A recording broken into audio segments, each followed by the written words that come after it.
I'm going to demonstrate the proper way to go on ahead and wedge clay.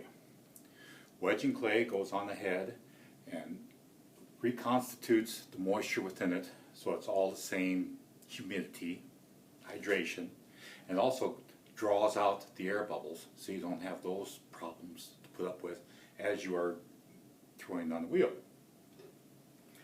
I'm going to throw you the spiral wedge. I'm going to show you a two-handed wedge. The spiral wedge starts out with a piece of clay, and you will go on ahead and have one hand as a pivot and the other hand as a push.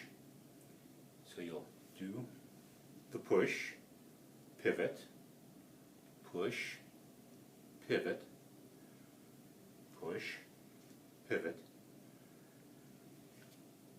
in this fashion.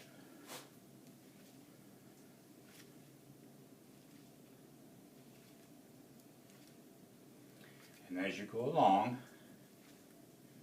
you'll start to get a shape that looks kind of like a cockle shell. Now that you know that you're doing it right.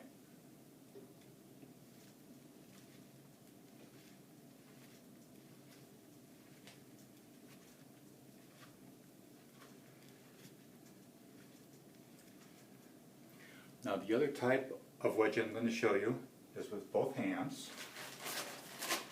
And both hands do the pivot, and both hands do the push.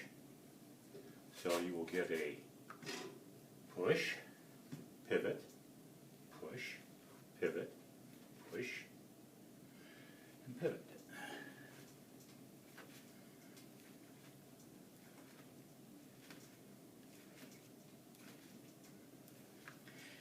And as you go along with it this way, you're going to get this kind of monkey face looking thing here. I'll let you know that you're doing this one right then too.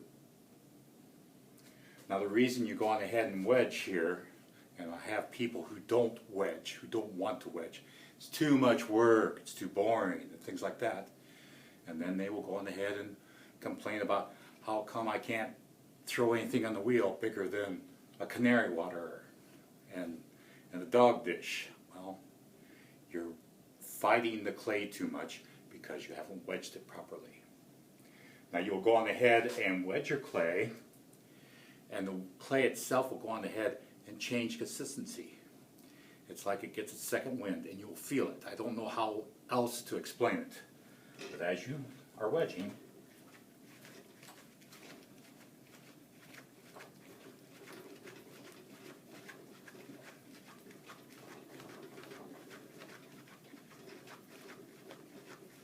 it's like a breeze. And there it changed. And that's ready to go on the wheel.